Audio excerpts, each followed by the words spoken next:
Bismillahirrahmanirrahim. Assalamualaikum warahmatullahi wabarakatuh. Alhamdulillahirabbil alamin. Wassalatu wassalamu ala asyrafil anbiya'i wal mursalin nabiyina wa sayyidina wa qurrati a'yunina Muhammadin wa ala alihi wa sahbihi ajma'in.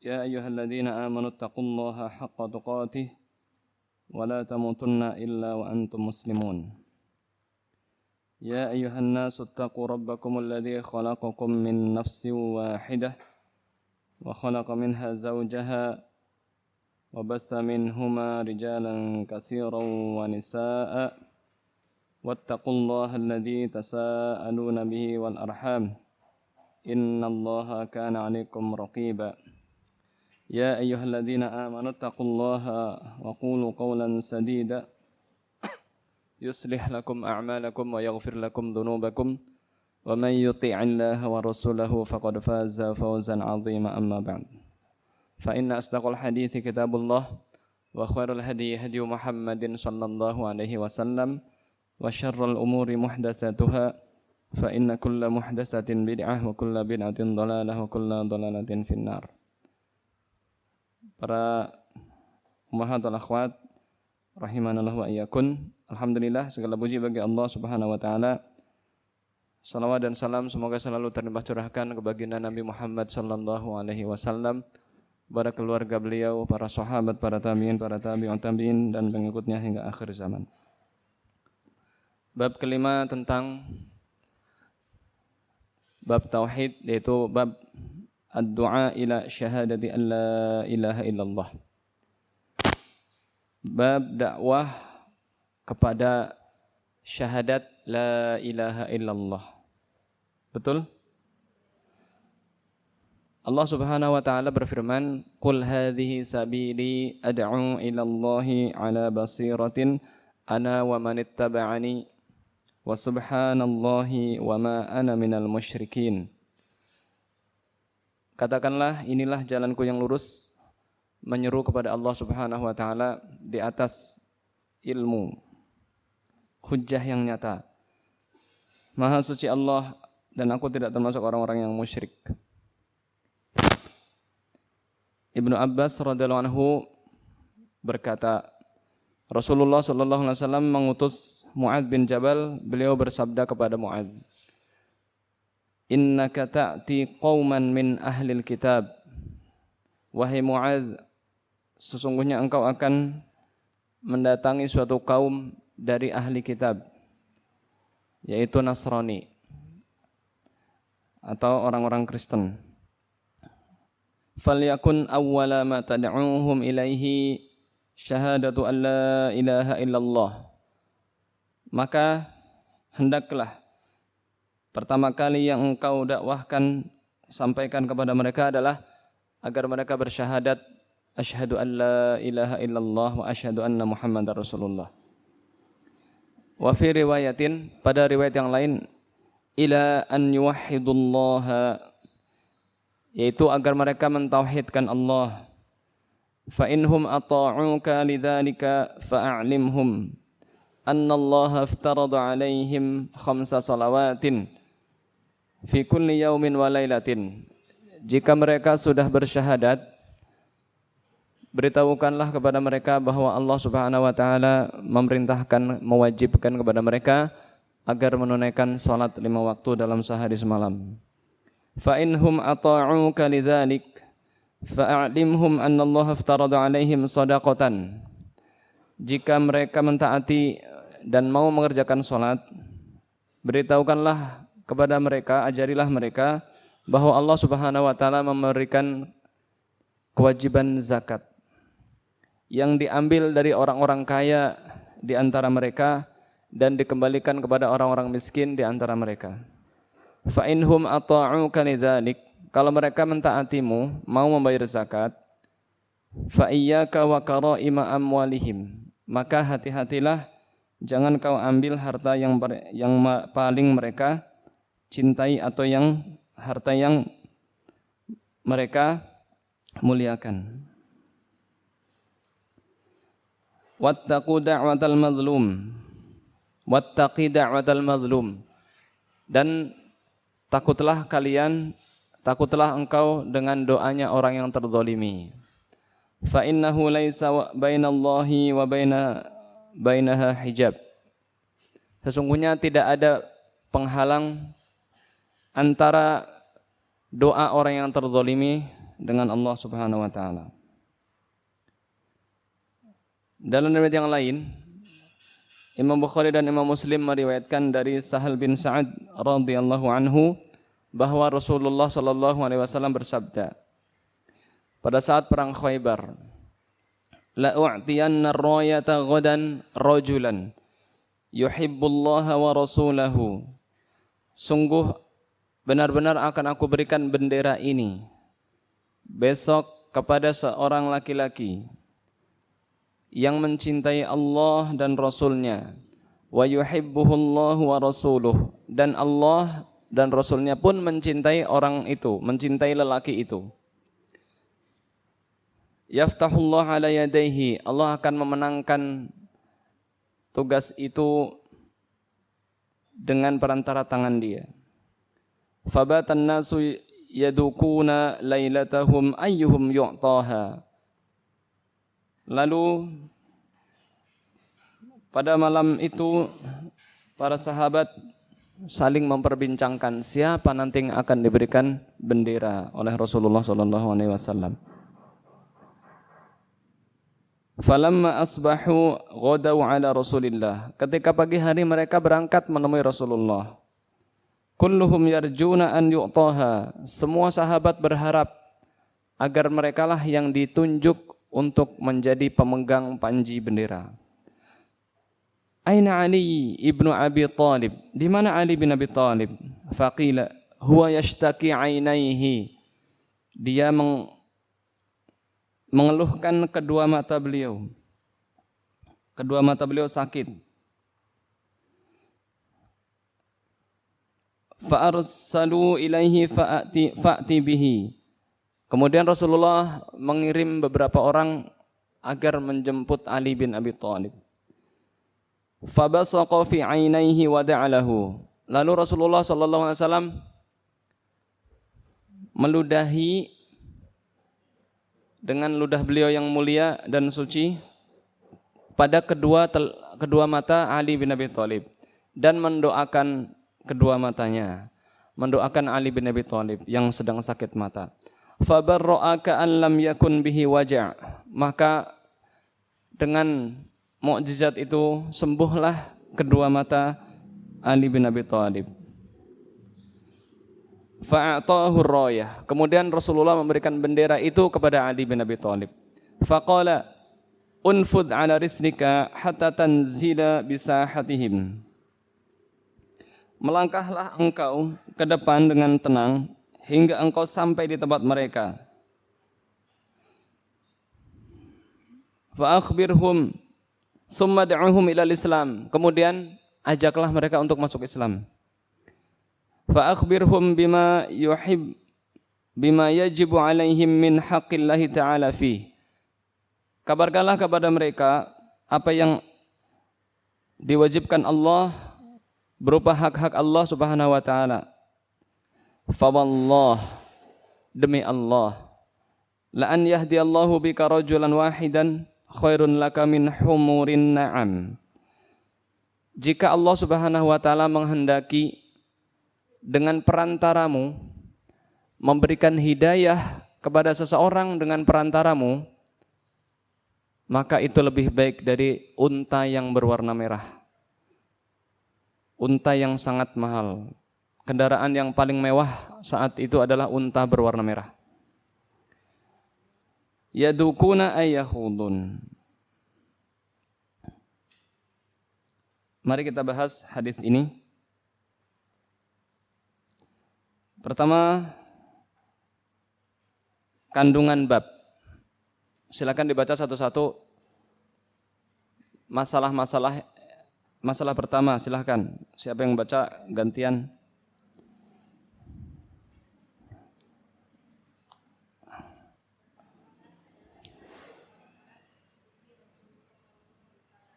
Iya. Dua.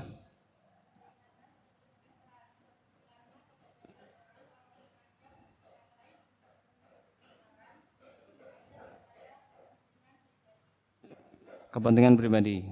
Ketiga.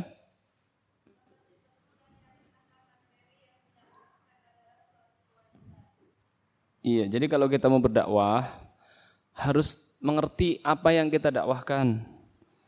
Harus tahu dalilnya, harus tahu kandungannya. Jangan kita belum punya ilmu tapi berani mendakwahkan, tidak boleh. Keempat,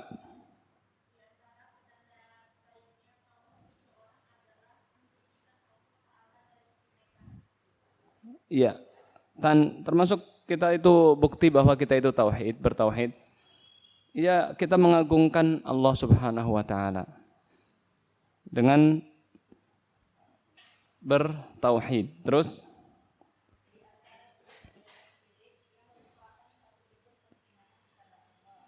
iya, syirik itu menghinakan Allah. Orang yang berbuat syirik, dia telah menganggap ada sesuatu yang lebih hebat dari Allah. Ini berarti merendahkan Allah Subhanahu wa taala. Keenam,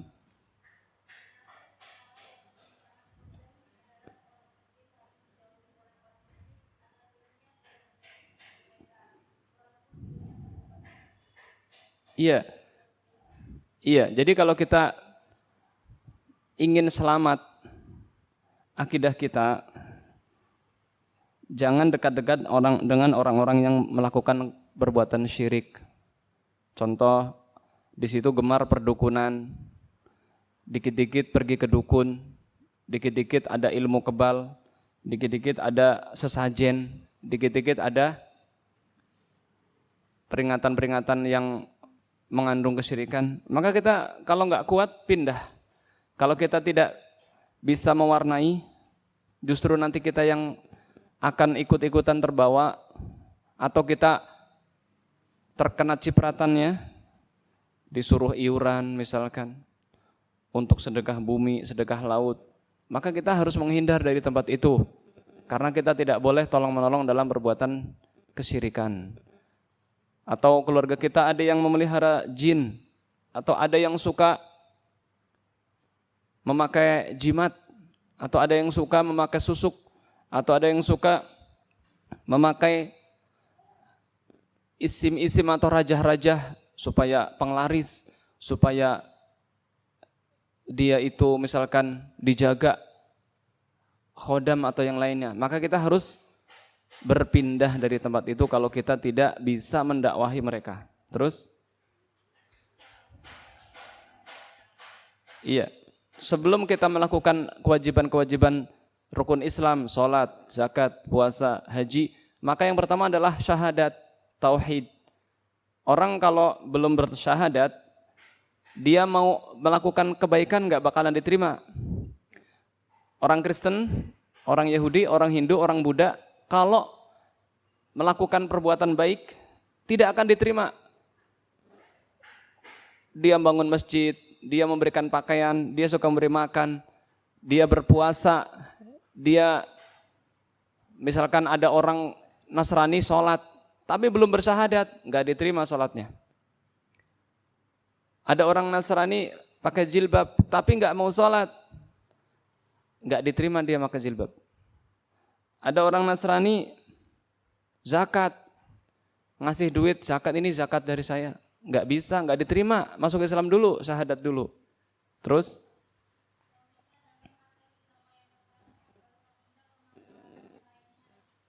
ya, kalau kita mau mengajak orang untuk berdakwah, tauhid dulu. Keluarga kita ada yang belum pakai jilbab, silahkan kita dakwahi. Tapi ingat, kalau masih ada keluarga kita yang suka mendatangi dukun, kita bilang, kamu nggak pakai jilbab dosa besar, tapi kamu pergi ke dukun lebih besar dosanya. Kamu pakai penglaris, kamu pakai susuk, kamu pakai sesajen, kamu percaya dengan ramalan-ramalan gaib, kamu masih suka membaca ramalan-ramalan bintang, bintang A, bintang B, bintang C, itu kesyirikan. Itu yang harus kita prioritaskan ibu-ibu. Tapi tetap kita dakwahkan yang lain semampu kita. Maka jangan kita hanya mementingkan yang penting kan akhlaknya baik, yang penting dia nggak jahat. Tidak. Pertama adalah tauhid. Baik itu baik kepada Allah. Kalau dia berbuat syirik, itu sama saja dia membuat tandingan dan saingan bagi Allah. Ini adalah ketidakbaikan akhlak dia kepada Allah Subhanahu wa taala. Terus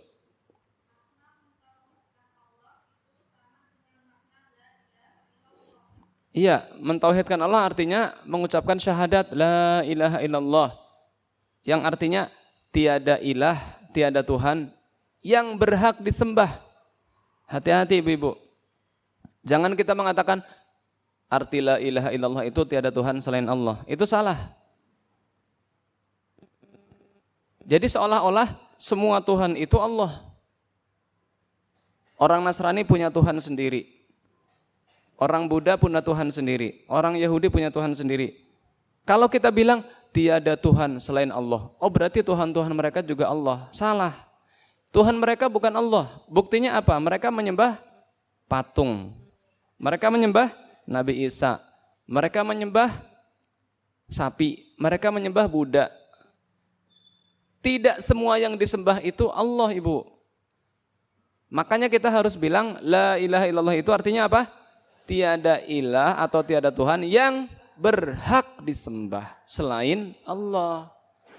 Jadi terjemahan yang di Indonesia itu kurang tepat. Terus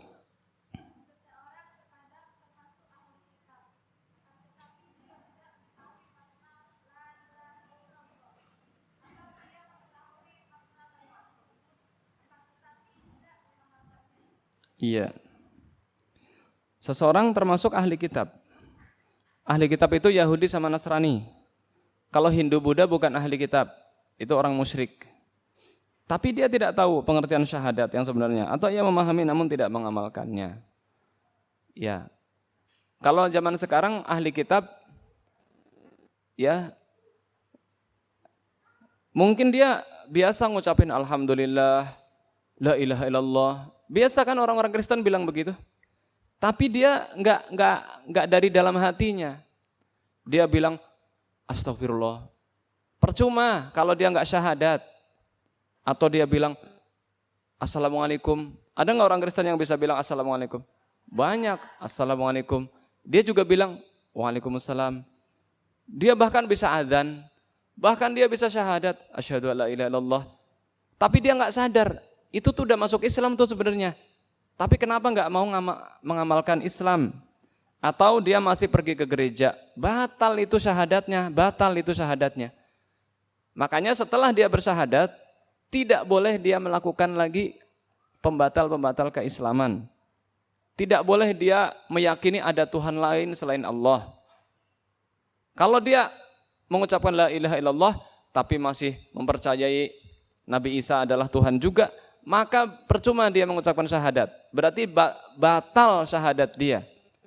Karena ibu-ibu, orang yang sudah mengucapkan syahadat, asyhadu an la ilaha illallah, itu harus mengetahui isi dan kandungannya, serta menjauhi segala ucapan atau perbuatan atau keyakinan yang bisa membatalkan syahadat dia. Ya terus?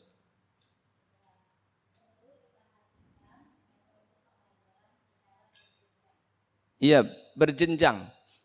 Artinya tauhid dulu. Jangan menyinggung-nyinggung yang masalah-masalah sensitif di masyarakat. Tauhid dulu. Kalau masalah tauhid, mau sensitif nggak sensitif, tetap kita sampaikan dengan cara yang baik. Contoh, keluarga kita ada yang belum pakai jilbab, ada yang belum bisa baca Al-Quran, ada yang belum haji, ada yang belum umroh. Dia kaya tapi nggak mau haji. Dia kaya tapi nggak mau umroh. Dia kaya tapi nggak mau zakat. Di antara kewajiban-kewajiban itu, yang paling pertama harus kita tekankan adalah tauhid dulu ibu. Misalkan saudara kita masih ada yang pergi ke dukun. Jangan kita langsung memvonis, kamu kenapa nggak zakat? Zakat dulu. Kamu kenapa nggak haji? Haji dulu. Ingat, tauhid itu lebih penting. Kita bilang sama dia, jangan pergi ke dukun. Kenapa? Man ataka hinan aw arrafan fasa'alahu an syai'in lam tuqbal minhu salatuhu arba'ina yauman. Barang siapa datang ke dukun, kemudian menanyakan sesuatu, percaya. Dia menanyakan sesuatu, enggak percaya. Atau dia menanyakan sesuatu, percaya. Maka kalau dia hanya nanya, dia enggak percaya, dia cuma nanya, itu sholatnya enggak diterima 40 hari, Ibu. Bayangkan, dia cuma datang ke dukun cuma nanya. Pak Dukun, kira-kira jodoh saya kapan ya? Itu cuma nanya kan? Itu sholatnya enggak diterima 40 hari. Kalau dia percaya, dukun itu hebat, kemarin saya nanya, benar. Itu kata Rasulullah telah kafir kepada apa yang diturunkan kepada Nabi Muhammad. Kenapa dukun-dukun itu dianggap kafir atau melakukan kekafiran? Karena Al-Quran sudah berfirman, Allah Ta'ala berfirman, Qul la ya'lamu man fis samawati wal ardil ghaiba illallah. Katakanlah, tidak ada yang tahu hal yang gaib di langit dan di bumi kecuali Allah. Termasuk dukun, termasuk nabi, itu nggak tahu hal gaib. Termasuk malaikat, itu nggak tahu hal gaib. Walaupun mereka orang alam gaib, jin alam gaib, malaikat alam gaib, tapi mereka nggak tahu alam gaib. Yang tahu adalah rasul-rasulnya dan orang-orang atau dari kalangan makhluknya yang diberitahu. Jadi ingat Ibu, bertahap ya.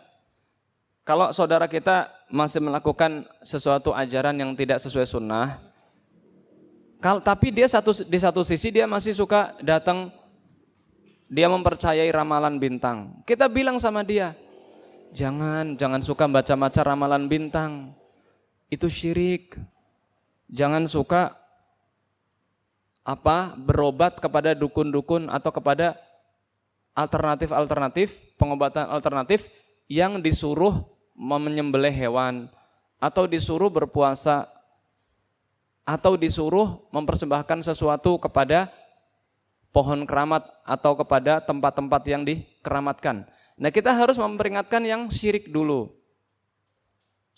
Misalkan dia belum pakai jilbab, ya kita bilang dulu, jangan suka datang ke dukun, jangan suka pakai susuk, jangan suka pakai jimat, jangan suka pakai penglaris, karena itulah yang lebih harus kita peringatkan.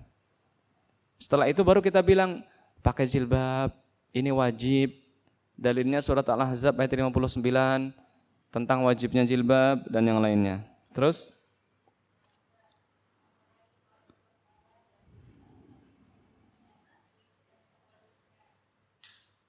apa? Kurang keras?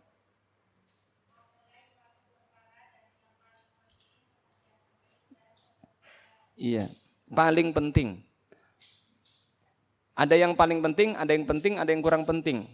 Maka kita mulai yang paling penting dulu.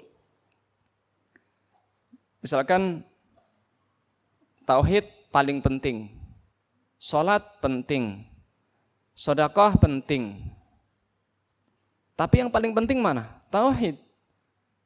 Harus yang paling penting dulu. Yang urgen dulu, yang darurat. Bencana-bencana alam. Ya, di saat bencana alam, kita mendakwahi orang yang terkena bencana alam agar mereka mentauhidkan Allah. Baru kita dakwahkan agar sholat, baru kita dakwahkan agar bersedekah. Ya, terus?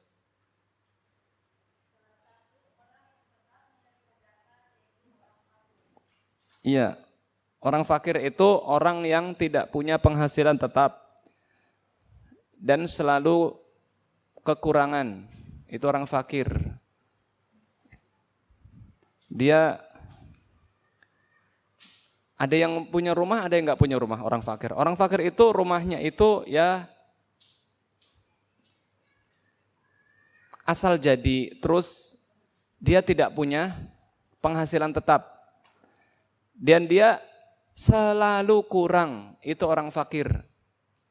Kalau orang miskin, dia punya penghasilan tapi pas-pasan, itu orang miskin. Kalau orang kaya itu orang yang sudah memiliki harta yang lebih dari cukup, dan dia tidak pernah kurang, dan dia sudah wajib zakat. Sudah wajib zakat, minimal orang yang sudah terkena zakat itu punya harta 85 gram emas. Kalau orang udah punya emas atau punya harta, punya duit senilai 85 gram emas, maka dia udah orang kaya. Karena dia wajib zakat. Kurang lebih 50-an juta. Kalau dia punya tabungan 50 juta, itu berarti dia udah termasuk wajib zakat. Kalau uangnya itu bertahan 1 tahun ya, maka dia sudah wajib zakat 50 juta tuh. Harus dikeluarkan pada tahun berikutnya, kalau bertahan 1 tahun 2,5%. Itu berarti dia udah orang kaya. Dengan catatan nggak punya utang. Kalau dia masih punya utang, ya belum wajib zakat, lunasi dulu hutangnya tuh. Karena hutang lebih wajib. Zakat itu artinya dia sudah nggak punya utang. Kalau masih punya utang berarti tutup dulu tuh hutangnya. Lanjut.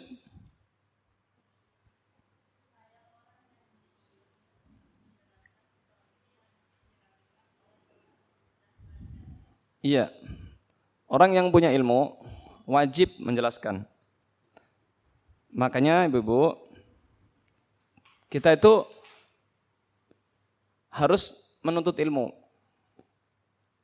Karena dengan ilmu kita bisa tahu ini yang halal, ini yang haram, ini wajib, ini yang sunnah, ini jalan menuju surga, ini jalan menuju neraka. Orang yang masih baru belajar, ya jangan malas, dia harus rajin menuntut ilmu.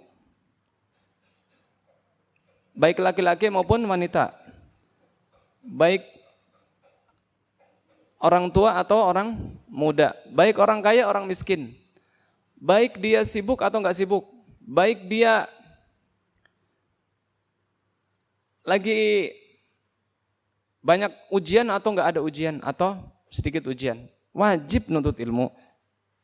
Karena dia masih butuh banyak ilmu. Ya, terus? Iya. Jadi kalau ada orang memiliki sapi misalkan, sapinya super-super, ada sapi yang unggul atau sapi yang kelas 1, sangat bagus. Kemudian ada sapi yang pertengahan, ada sapi yang kurang baik atau standar di bawah standar. Maka jangan ambil yang paling baik, tapi ambillah yang pertengahan. Begitu juga yang lainnya. Terus,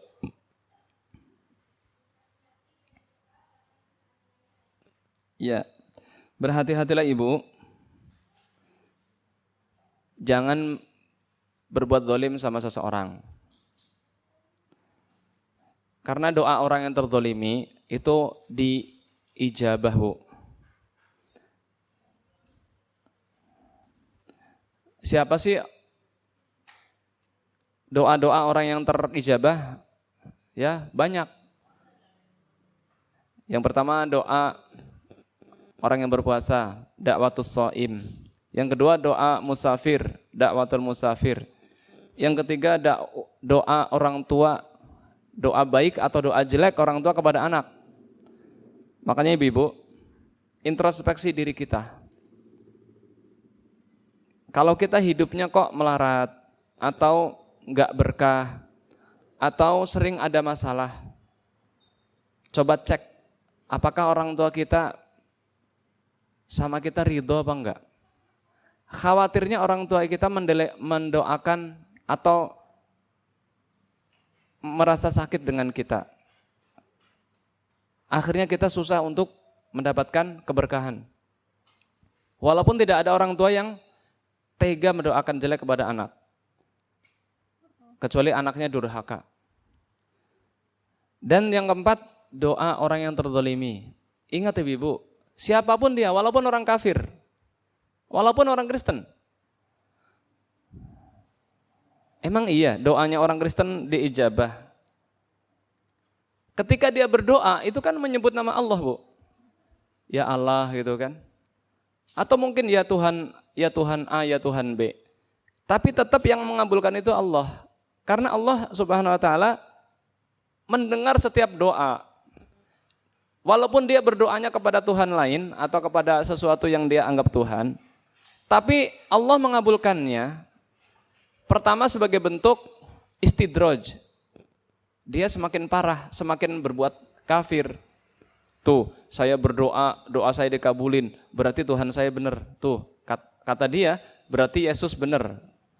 Berarti saya ini orang baik, buktinya doa saya dikabulkan. Nah, itu tertipu. Doa dia dikabulkan karena dia terdolimi. Tapi bukan berarti agamanya benar. Agamanya tetap salah dan sesat. Maksud kita adalah jangan sampai kita mendolimi siapapun, ibu. Termasuk binatang, termasuk pengemis, termasuk apalagi teman, apalagi teman di dunia nyata atau dunia maya, jangan mendolimi.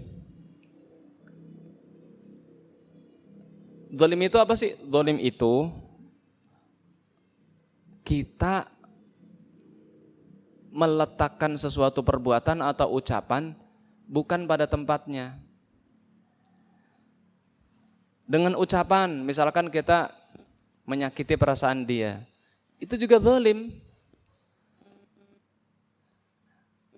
Dengan perbuatan, misalkan kita membuang sampah di rumah tetangga, itu juga zalim. Tetangga kita berdoa, ya Allah mudah-mudahan yang buang sampah di depan saya miskin 7 turunan. Tuh, itu bisa dikabulin loh, Bu, hati-hati. Makanya hati-hati. Ada orang nyetel radio kenceng-kenceng, nyetel musik kenceng-kenceng, zalim itu. Zalim kepada orang lain, zalim kepada makhluk lain. Semut. Kalau ada semut, Bu, di rumah kita, jangan kita bunuh, jangan kita bunuhin, kecuali yang gigit kita. Jangan kita injek-injek, jangan, Bu, itu juga makhluk. Zalim kalau kita sampai injek-injek semut, mukul-mukulin, apalagi sampai membakar. Jangan, kita dilarang membakar semut. Kalau kita mau ngusir semut, ya bilang saja, wahai makhluk Allah, berpindahlah dari sini. Ini bukan tempatmu, aku mau nyapu. Insya Allah dia tahu kok. Kalau dia masih nekat, kita sapu. Maaf ya, bukannya saya mau membunuh kalian, tapi ini bukan tempat kalian, carilah tempat yang lain. Kita sapu nggak apa-apa, tapi jangan sampai kita getok-getok. Karena dia punya nyawa, Bu. Dia juga makhluk, jangan sampai kita mendolimi semut. Kecuali binatang-binatang yang boleh dibunuh, cicak boleh dibunuh, kalajengking, ular. Tapi kalau ular di rumah, jangan langsung dibunuh, Bu. Usir dulu 3 kali. Ular, keluar ya. Mau nggak dia? Kalau mau ya udah. Atau kita pegang, ular, ini bukan rumahmu, keluar ya. 3 kali masih ke situ juga, baru boleh kita bunuh, kata Rasulullah. Karena itu berarti setan. Kalau ular biasa, dia jalannya cepat terus nggak mau balik lagi ke rumah. Tapi kalau dia ular jin, jalannya pelan, udah gitu balik lagi dia ke rumah. Karena mungkin dia menemukan sesuatu di rumah kita. Itu namanya jin awamir, jin-jin yang ikut tinggal bersama kita di rumah. Jin awamir pakai ain. Jangan berbuat zalim, Bu, sama siapapun. Sama teman, sama orang tua apalagi, sama tetangga, sama guru, sama pemulung. Jangan berbuat zalim. Justru kita harus membantu pemulung, ada minuman kita kasih minuman, ada pakaian yang masih layak pakai kita kasih. Ada makanan yang kita punya lebih kasih. Karena doa orang yang terzolimi mustajab, Ibu. Binatang juga terzolimi loh. Ada unta, di zaman Rasulullah ada unta disuruh membawa beban banyak. Untanya ngadu ke Rasulullah, nangis, ya Rasulullah, saya dikasih makannya dikit, tapi disuruh bawa ngangkut barang yang berat. Dia nangis ngadu ke Rasulullah. Lalu Rasulullah manggil siapa pemilik unta ini? Unta ini ngadu sama saya. Akhirnya dinasehatin, jangan begitu. Begitu juga sapi, kerbau. Sapi, kerbau itu nggak boleh ditunggangi. Yang boleh ditunggangi itu kuda. Karena sapi kerbau itu tugasnya bukan untuk membawa orang, tapi untuk membajak sawah. Jadi zalim itu artinya meletakkan sesuatu bukan pada tempatnya. Baik itu ucapan, perbuatan, atau keyakinan. Ya, terus?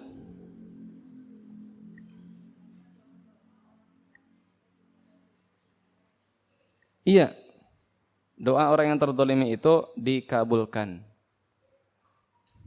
Kenapa? Karena dia lemah, Bu. Biasanya orang yang terzalimi itu lemah. Ingat Ibu, orang lemah itu penting buat kita, Bu. Orang miskin itu penting buat kita. Kenapa penting? Iya, karena kita ditolong dan diberikan rizki karena adanya orang-orang lemah dan orang-orang miskin di sekitar kita.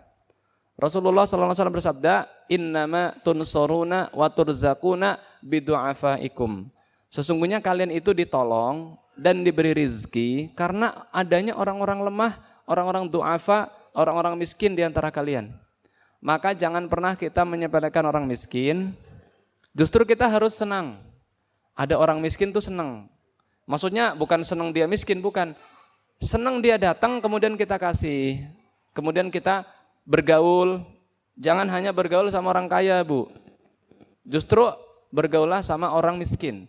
Karena kalau kita bergaul sama orang kaya, nanti kita kurang bersyukur. Dia punya rumah bagus, dia punya kendaraan bagus, gelangnya bagus, bergram-gram. Sepatunya bagus, bajunya bagus, cincinnya semuanya jari ada cincinnya.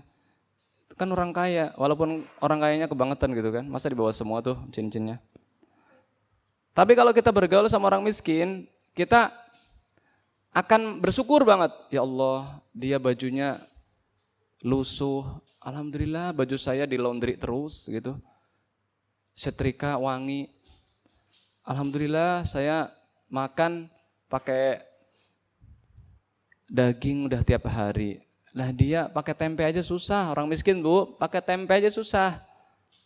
Makanya Ibu bersyukur, bergaullah sama orang-orang miskin supaya kita tidak kufur nikmat. Para istri terutama. Para istri jangan lihat kondisi suami orang, lihatlah suami sendiri. Suami saya sudah bekerja dari pagi sampai siang sampai sore, bekerja keras, capek, udah memeras tenaga. Cintailah suami kita. Terus kita harus menjadi penenang dan penyejuk jiwa suami. Suami udah capek di luar, pulang ke rumah, istrinya cerita macam-macam masalah seabrek. Ya suaminya, saya juga punya masalah mah di luar. Ya di rumah kita ademin bareng-bareng. Ya terus terus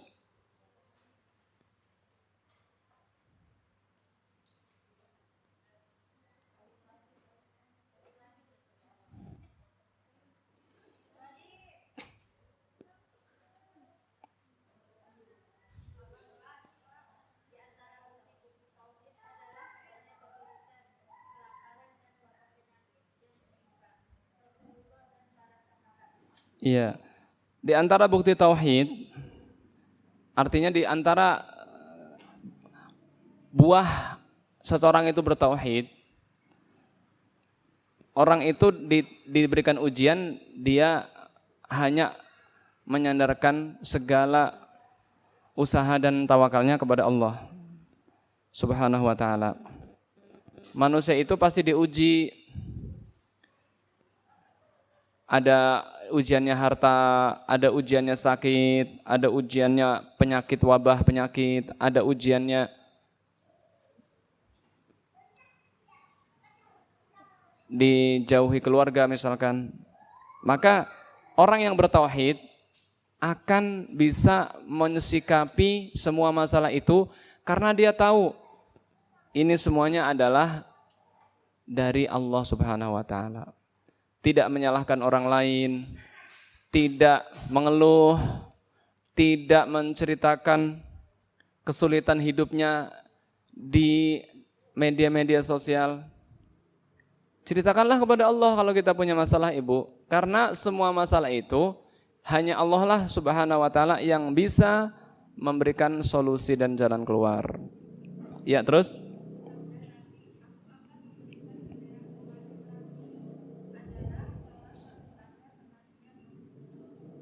Iya. Aku akan memberikan bendera ini kepada seorang laki-laki yang mencintai Allah dan Rasul-Nya. Dan Allah mencintai dia. Kita, Bu, kalau bukti kita beriman kepada mukjizat Rasul, Nabi Muhammad punya mukjizat.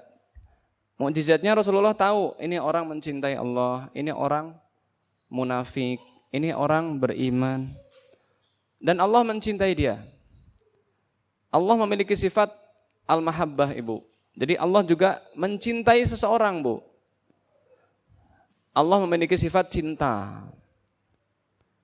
Ibu, enggak penting orang mengaku saya cinta sama Allah, enggak penting itu. Yang lebih penting adalah perbuatan dia. Dan yang lebih penting lagi adalah Allah cinta enggak sama dia. Pepatah Arab mengatakan, innal muhibba liman yuhibbu muti'u. Orang yang mencintai sesuatu pasti akan menurut permintaan atau perintah yang dicintainya. Ada orang mengaku atau mengatakan saya cinta Allah, tapi nggak mau sholat, itu berarti cinta bohong. Dia mengatakan saya cinta sama Allah, tapi nggak pakai jilbab, itu cinta palsu. Dia cinta tapi kok nggak nurut diatur sama yang dia cintai. Makanya ibu-ibu, salah satu trik suami saya cinta sama saya nggak ya? Nah, suami ibu nurut nggak sama ibu? Dalam arti kalau dinasehati mau, bukan berarti ibu, wah suami saya harus nurut sama saya. Enggak, tetap wanita itu di bawah laki-laki. Tidak boleh ibu mengatur suami. Tidak boleh ibu menyuruh suami. Tidak boleh ibu mengendalikan seluruh keuangan suami. Itu istri yang kurang baik.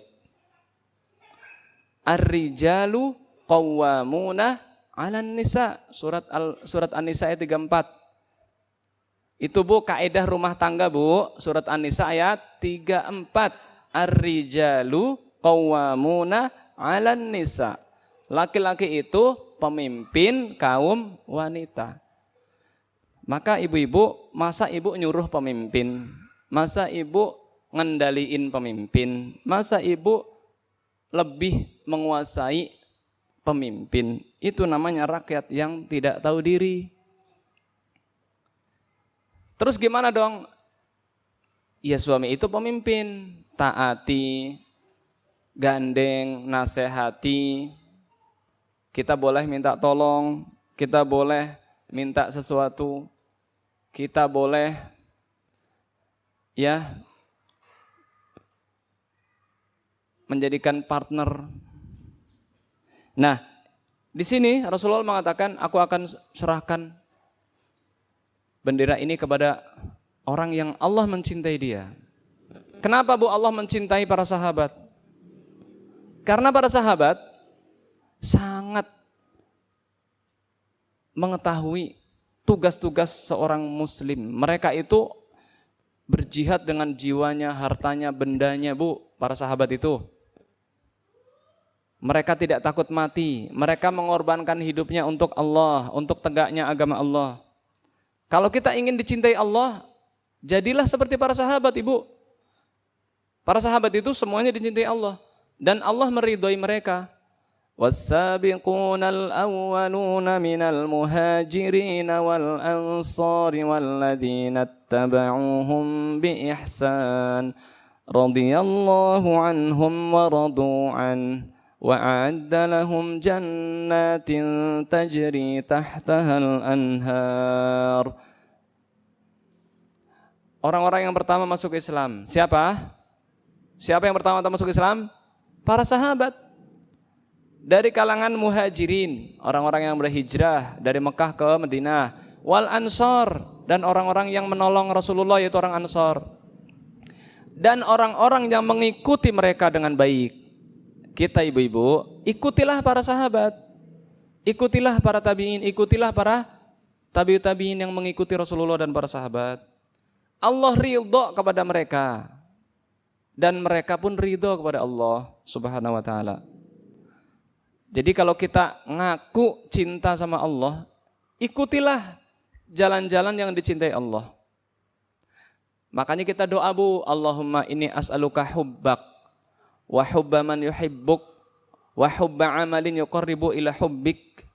Ya Allah, aku memohon kepadamu cintamu dan aku memohon kepadamu cinta dari orang-orang yang mencintaimu. Dan aku mohon kepadamu amal yang bisa mendekatkan diri kepada cintamu. Itu doa hafalin, Bu. Jadi kita tuh harus mencintai Allah dan tanda cinta adalah dengan mentaati Allah dan Rasulnya. Tidak boleh kita protes, tidak boleh kita kritik, tidak boleh kita merasa berat ketika melaksanakan perintah Allah Subhanahu wa ta'ala. Terus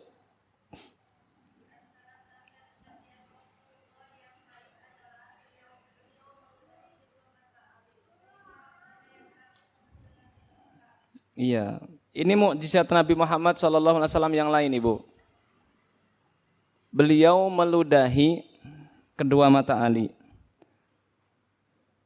Jangan disamakan ludah Rasulullah dengan ludah kita, Ibu. Ada orang misalkan pergi ke Habib, Habib tolong ludahi saya dong, saya sakit mata. Emang Habib itu siapa? Dia bukan Nabi, dia nggak bisa nyembuhin. Kok Rasulullah bisa? Iya, itu mukjizat. Rasulullah meludahi mata Ali, sakit mata. Matanya tuh merah terus bengkak gitu. Itu kan butuh waktu berapa hari kan untuk sembuh. Sama Rasulullah langsung diludahi, sembuh seketika. Langsung cerah mata beliau radhiyallahu anhu. Ini mukjizat, Ibu. Tidak boleh kita kiaskan ke ulama. Oh, ulama kan ludahnya berkah. Kata siapa? Yang berkah itu ilmunya, bukan fisiknya, Bu. Yang berkah ilmunya, bukan fisiknya. Fisiknya ya nggak boleh kita rebutan bekas air minum. Apalagi ada yang rebutan bekas cuci kaki. Naudzubillah min dzalik. Apalagi ada yang rebutan bekas rokoknya, naudzubillah min dzalik. Itu mah tambah penyakit, itu enggak sembuh. Itu ghulu namanya. Ghulu itu artinya berlebih-lebihan. Ini mukjizat Nabi, Bu. Mukjizatnya Nabi itu banyak. Di antaranya meludahi mata Ali bin Abi Thalib kemudian sembuh. Dan ini sebagai dalil bahwa Rasulullah SAW itu benar-benar Nabi. Karena Nabi itu pasti punya mukjizat. Ya, lanjut. Iya, Ali bin Abi Thalib itu sahabat yang dari kecil sudah masuk Islam. Umur 6 tahun masuk Islam. dan beliau radhiyallahu anhu adalah sepupunya Nabi Muhammad sallallahu alaihi wasallam dan beliau adalah mantunya Nabi Muhammad sallallahu alaihi wasallam. Beliau menikah dengan anak dari sepupu yaitu Fatimah. Fatimah kan anaknya Rasul. Ali sepupunya Rasul. Maka sepupu itu bukan mahram. Sepupu dengan sepupu atau sepupu dengan anak sepupu itu bukan mahram, boleh menikah. Makanya ibu, kalau kita punya sepupu nggak boleh berduaan. Kita punya paman kita punya anak, itu sepupu kita kan? Itu bukan mahram Bu, kita boleh nikah sama dia. Nggak boleh, yang laki-laki ya, kalau yang perempuan ya silahkan. Kita maksudnya berduaan sama dia. Mahram itu artinya yang berlawanan jenis ya. Nggak boleh kita berduaan sama sepupu. Sekarang banyak orang nggak paham, akhirnya pergi berduaan sama sepupunya, boncengan, ngapa-ngapain bareng. Bahkan ada yang Masya Allah, naudzubillah tidur bareng. Nggak boleh, sepupu itu bukan mahram. Boleh menikah. Begitu juga ipar, nggak boleh kita berduaan sama ipar. Kita berduaan sama adik suami kita. Ibu nih, suaminya punya adik laki-laki. Ibu nggak boleh berduaan sama iparnya. Begitu juga suami kita nggak boleh berduaan sama adik kita yang perempuan. Tapi kalau kita sama adiknya dia yang perempuan, adik suami yang perempuan ya boleh. Suami sama adik kita yang laki-laki ya boleh. Artinya yang lawan jenis. Kita nggak boleh berduaan sama adik suami yang laki-laki. Paman suami nggak boleh berduaan. Karena itu bukan mahram.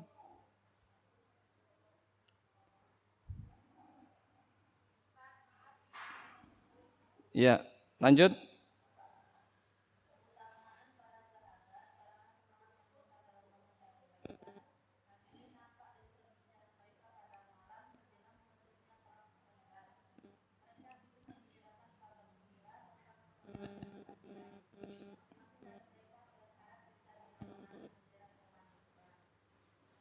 Iya. Itulah para sahabat, Bu. Akan ditunjuk jadi panglima perang. Orang kalau ditunjuk megang bendera itu berarti panglima perang. Itu berarti resikonya apa, Bu? Orang yang megang bendera itu jadi target utama pembunuhan musuh, Bu. Berarti kemungkinannya apa kalau orang jadi panglima itu? Mati. Kira-kira gimana Bu kalau suami ibu suatu saat ditunjuk jadi panglima perang? Itu udah jadi target pembunuhan kalau panglima perang. Kira-kira gimana? Aduh jangan mas, jadi prajurit biasa aja.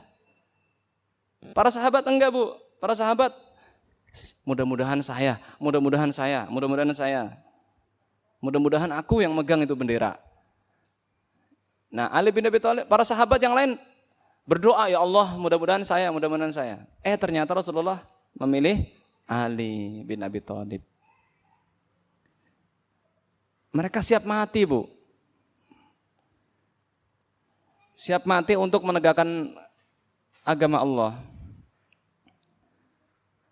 Karena mereka tidak cinta dunia dan tidak takut mati.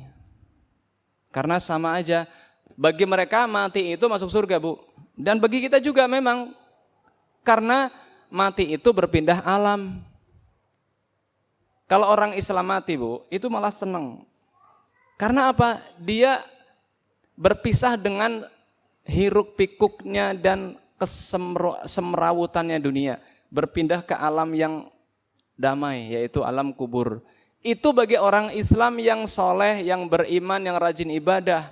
Tapi kalau orang banyak dosa, ya di jurang api neraka. Orang kafir, orang munafik, orang musyrik.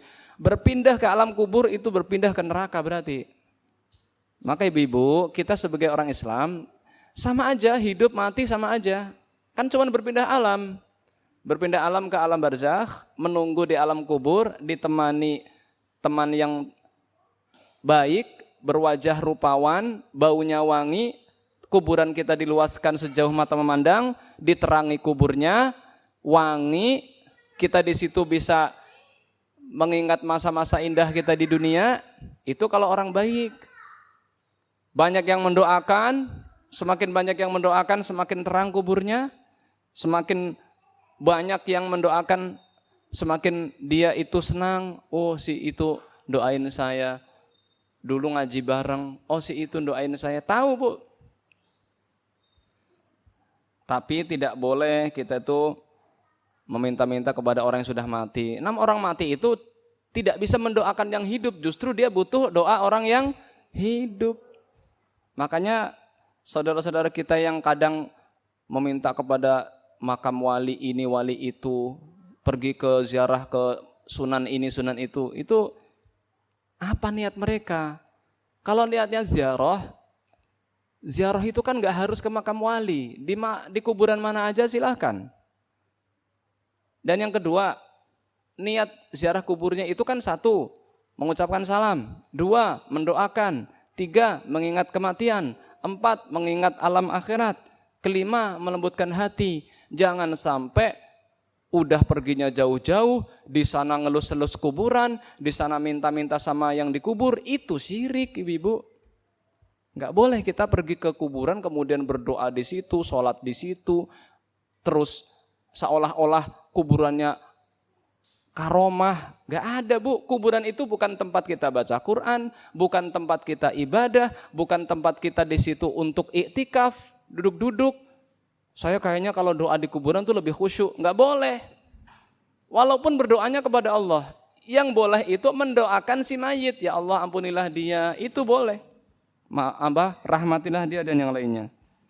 Ya, cukup sampai di sini. Semoga bermanfaat. Wassallallahu ala nabiyina Muhammadin sallallahu alaihi wasallam.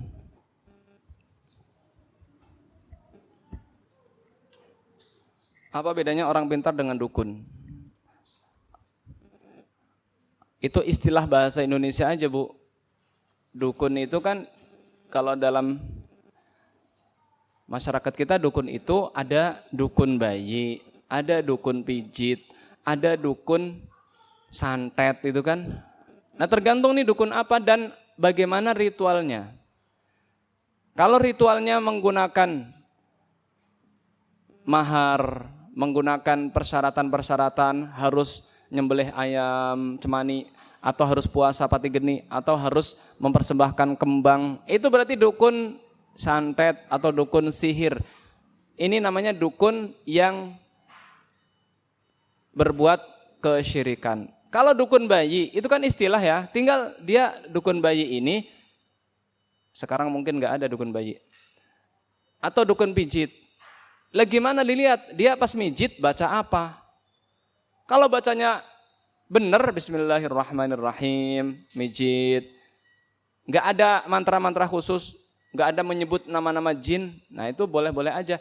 Tapi kalau dukun-dukun yang sekarang berkeliaran di Indonesia, bahkan ada persatuannya, maka ini termasuk orang pintar yang bodoh. Orang pintar itu orang yang beriman kepada Allah Bu. Orang pintar itu nggak pernah mengaku tahu hal gaib. Kalau orang ngaku tahu hal gaib, atau ada di TV-TV praktisi supranatural bilang saya bisa melihat jin ini, jin ini. Itu namanya dukun Bu. Walaupun dia gelarnya praktisi supranatural, walaupun dia gelarnya ustadz, walaupun dia gelarnya kiai, walaupun dia gelarnya atau guru apa. Ritualnya aja dilihat. Jadi orang pintar dan dukun itu istilah yang kadang mengkaburkan hakikatnya. Jangan melihat namanya, tapi lihat ini perbuatannya gimana. Kalau ustadz atau kiai atau syekh mengaku mengetahui hal gaib, itu juga tidak benar. Ustadz gadungan, ustadz dukun, atau istilah dukun-dukun itu kan istilah orang-orang dulu gitu kan. Kalau sekarang orang pintar, ya sama aja.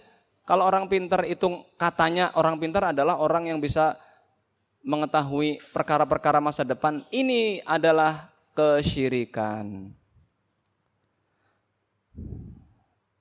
Kalau ada orang kehilangan sesuatu barang, lalu orang tersebut bertanya ke orang pintar, apakah itu berdosa? Dosa besar. Syirik, sholatnya tidak diterima 40 hari. Bayangkan ibu udah capek sholat 40 hari, enggak diterima. Berdosa, dosanya lebih besar dari enggak sholat, dosanya lebih besar dari berzina. Karena syirik itu dosanya lebih besar dari dosa besar. Syirik itu dosa terbesar. Dosa ada dosa paling besar, ada dosa besar, ada dosa sedang, ada dosa kecil. Dosa yang berkaitan dengan dukun itu dosa paling besar karena syirik. Syiriknya di mana? Syiriknya orang itu mengatakan bahwa dukun ini tahu hal gaib. Itu dosa besarnya, Bu, karena nggak ada yang tahu hal gaib kecuali Allah Subhanahu wa taala. Dalilnya surat Al-An'am. Assalamualaikum warahmatullahi wabarakatuh. Bolehkah menawarkan diri untuk dinikahi? Boleh, Bu. Dalilnya mana? Dalilnya adalah ada seorang wanita datang ke Rasulullah sallallahu alaihi wasallam. Wahabtu nafsi ilaik. Ya Rasulullah, aku menghibahkan diriku untukmu. Menghibahkan di sini artinya aku menawarkan diri untuk dinikahi engkau ya Rasulullah. Lalu Rasulullah sallallahu alaihi wasallam melihat dari ujung kepala sampai ujung kaki. Tapi Rasulullah tidak mau. Tidak berminat.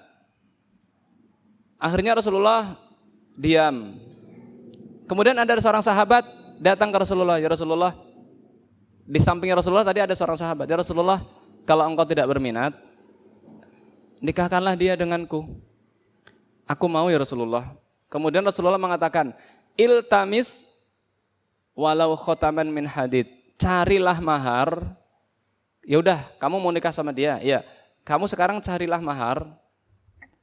Walaupun cincin dari besi. Ini permisalan, Bu. Maksudnya kalau kamu nggak dapat sama sekali, ya walaupun barang yang remeh, kamu harus cari itu mahar. Bukan berarti boleh mahar pakai cincin dari besi, nggak boleh, Bu.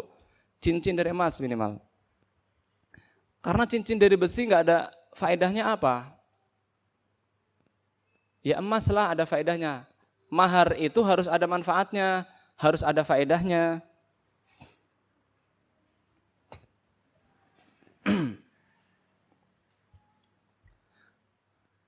Terus dia mencari ke rumah nggak ada, bajunya cuma satu. Kalau dia jadiin mahar, dia nggak pakai baju, karena miskin, sahabat ini miskin. Cari lagi kata Rasulullah, cari lagi. Kemudian sahabat itu mengatakan, ya Rasulullah, saya nggak punya apa-apa, tapi saya hafal surat Al-Baqarah. Ya sudah, uzawwijuka ala ma'aka minal Qur'an. Aku menikahkan engkau dengan dia. Rasulullah ini pemimpin, Bu. Kalau di kita ini KUA lah ya, KUA atau pemimpin negara. Jadi Rasulullah berhak menikahkan karena wanita ini nggak punya wali. Dinikahkan oleh Rasulullah Shallallahu Alaihi Wasallam dengan laki-laki ini. Maharnya apa? Maharnya laki-laki ini mengajari istrinya Al-Quran surat Al-Baqarah sampai bisa. Jadi mahar itu bisa berbentuk mengajari, bisa berbentuk barang, bisa berbentuk masuk Islam. Contohnya Ummu Sulaim. Ummu Sulaim itu dinikahi oleh Abu Talhah. Maharnya apa? Abu Talhah masuk Islam. Tapi selain itu ya dikasihlah sesuatu, apa baju, apa cincin. Jadi boleh ibu menawarkan diri untuk dinikahi, tapi dilihat siapa laki-laki ini. Karena jangan hanya melihat status sosial atau jangan hanya melihat rupanya atau hartanya, jangan, tapi lihatlah agamanya ya, dan akhlaknya. Kalau mau mencari calon suami ibu, nanti kalau punya anak perempuan, yang pertama dicek agamanya, yang kedua akhlaknya, bukan pekerjaannya, Bu. Pekerjaannya nomor 3, bukan gantengnya, Bu. Ganteng kalau nggak sholat ibu tersiksa, kecuali ibunya nggak sholat juga. kaya tapi nggak mau ngaji, tersiksa Bu. Itu kalau hati ibu masih bersih. Tapi kalau serumah, satu sholat, satu nggak sholat, satu ngaji, satu nggak ngaji, apa bisa tenang hidup begini Bu? Nggak bisa tenang. Bismillah, assalamualaikum warahmatullahi wabarakatuh. Waalaikumsalam warahmatullahi wabarakatuh. Kredit barang apakah termasuk riba? Seperti baju, perabotan, elektronik, dan lain-lain. Tidak termasuk riba asalkan kalau telat bayar tidak didenda. Misalkan ibu sepakat kreditnya 10 bulan, harganya 1 juta. Berarti tiap bulan ibu ngasih 100 ribu. Kalau ibu pada bulan ini nggak bisa bayar, si pemilik barang tidak boleh mendenda. Ya sudah, karena kamu telat bayar, denda ya 20 ribu. Ini nggak boleh kalau ada denda. Kalau nggak ada denda boleh. Tinggal kesepakatan. Terus kalau nanti bulan ini saya nggak bisa bayar gimana dong? Ya sudah, bulan depan double. Terus kalau nggak bisa juga, ya udah deh nggak apa-apa deh. Aku nolong kamu kok niatnya. Bukan mau jadi rentenir. Kalau ada bunganya itu rentenir. Ini riba. Boleh Bu. Jual beli kredit, tapi ibu, kredit itu kan utang. Jangan membiasakan utang. Nanti lama-lama apa aja utang, wajan hutang, sendal hutang, baju dalam hutang, celana dalam hutang, HP hutang, apa yang enggak hutang? Kredit itu kan utang, ya enggak sih? Assalamualaikum. Apakah membuang kucing ke pasar termasuk zalim? Soalnya kucing dan banyak banget di rumah. Ya kalau ibu tidak mau nanti justru menganiaya atau mendolimi kucing, ya sudah ibu taruh di tempat yang di situ memungkinkan dia banyak makanan. Ya nggak apa-apa Bu, asalkan ibu buangnya di tempat yang memang di situ mudah dicari makanan. Kalau kita buangnya di mana?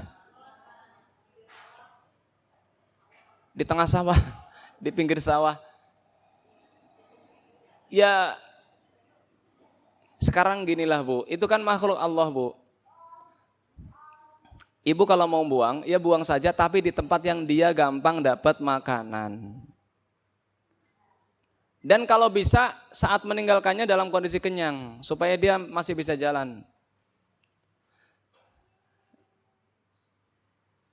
Tapi kalau misalkan ibu mau memelihara dia atau mau naroknya jangan jauh-jauh dari rumah, tapi nggak boleh masuk rumah. Ibu punya makanan apa? Itu Bu, sodakoh tiap hari. Emang dihitung sodakoh makan kucing? Iya Bu, jangankan ngasih makan kucing, ngasih makan anjing aja yang kita itu jijik sama anjing, ya enggak? Itu berpahala Bu. Rasulullah SAW bersabda, fi kulli kabidin rotbatin ajr.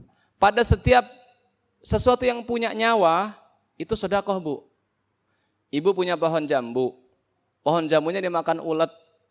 Buah jambunya dimakan ulet. Itu sedekah Bu. Ibu sedekah sama ulet. Ibu nanam pohon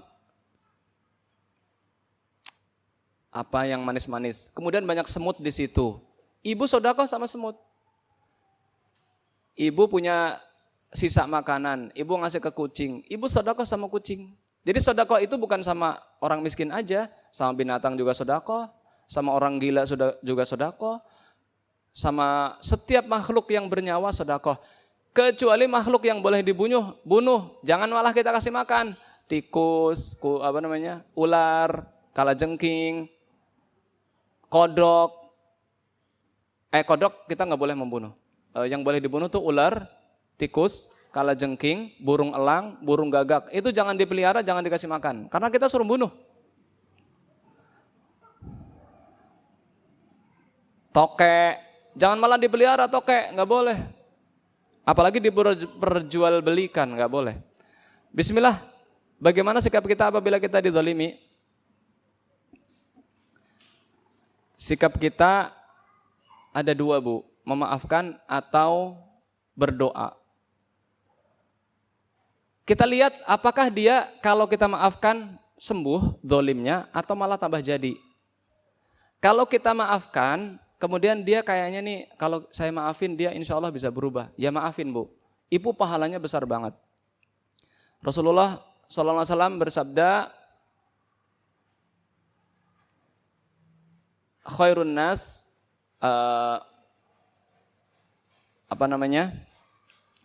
akmalul mu'minina imanan ahsanuhum khuluqa. Orang mukmin yang paling sempurna imannya adalah yang paling baik akhlaknya. Memaafkan itu akhlak terbaik. Dan ibu, kalau ibu mau dimaafkan Allah di hari kiamat, maafkanlah manusia. Ibu mau enggak diampuni dosanya nanti di hari kiamat? Mau. Maafkanlah Bu.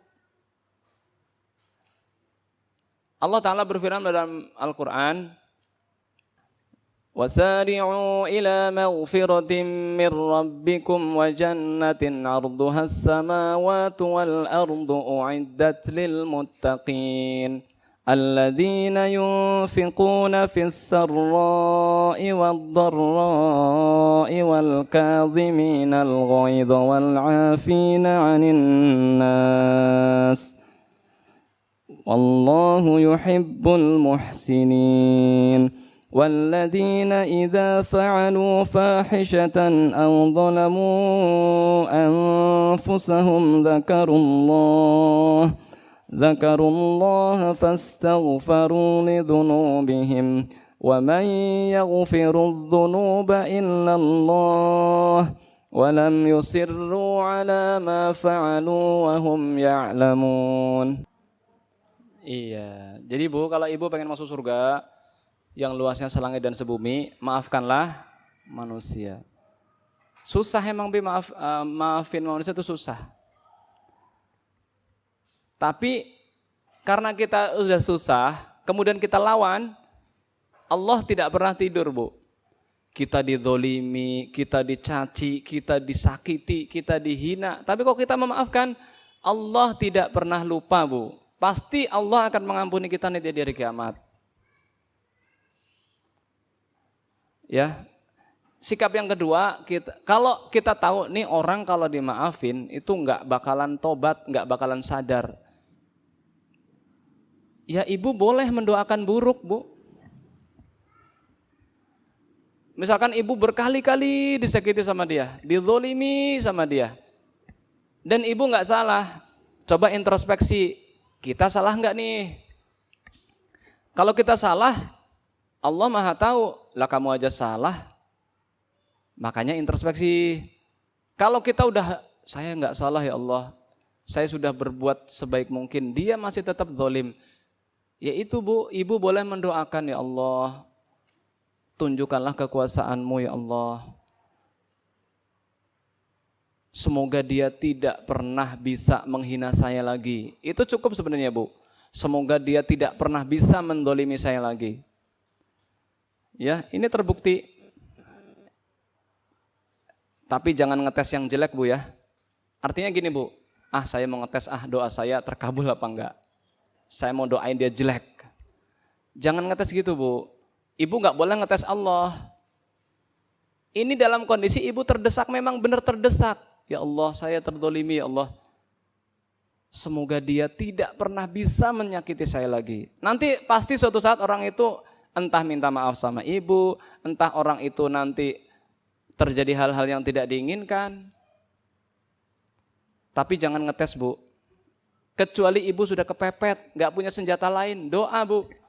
Ad-du'a'u silahul mu'min. Doa itu senjatanya orang mukmin. Jangan dikit-dikit doa jelek Bu sama orang Bu. Saya kan terdolimi, saya mau doain jelek. Jangan Bu. Kalau ibu masih bisa bersabar, sabar itu pahit Bu, tapi akhirnya manis. As-sabru madzaquhu murrun, walakinna akhirahu hulwun. Sabar itu permulaannya pahit. Orang didolimi kalau sabar pahit nggak Bu? Pahit. Masa sih saya udah didolimi, maafin, masih saya maafin. Itulah akhlak Islam Bu. Akhlak Islam itu suruh memaafkan. Tapi akhirnya akan manis. Manisnya di mana manisnya? Ya di akhirat, Bu. Jadi ibu sekali lagi jangan mudah terpancing amarah, jangan mudah terpancing emosi, jangan mudah bereaksi. Memaafkan lebih baik sama dia. Pada hukum asalnya doa orang yang terzolimi apa saja doanya dikabulkan, Bu. Tapi khawatirnya nanti ibu nyesel. Ya Allah, kok sampai segitunya ya engkau mengabulkan doa. Iya, Bu, Allah tuh maha mengabulkan doa. Makanya dipikir dulu, Bu, kalau mau doain jelek. Supaya kita nanti nggak nyesel. Walaupun kita jangan malah suka dengan orang lain sengsara. Nggak boleh, Bu, ngelihat orang lain sengsara suka tuh nggak boleh. Kecuali memang orang itu sudah kebangetan memusuhi kita, memusuhi Islam, kemudian menuduh macam-macam tanpa bukti, kemudian sampai mencelakakan kita dan keluarga kita, bahkan sampai ada yang mengadukan ke pengadilan misalkan. Doa, Bu, doa. Ya, demikian semoga bermanfaat. Wassallallahu ala nabiyina Muhammadin sallallahu alaihi wasallam wa akhiru da'wana alhamdulillahirabbil alamin. Subhanakallahumma wa bihamdika asyhadu an la ilaha illa anta astaghfiruka wa atubu ilaik. Assalamualaikum warahmatullahi wabarakatuh.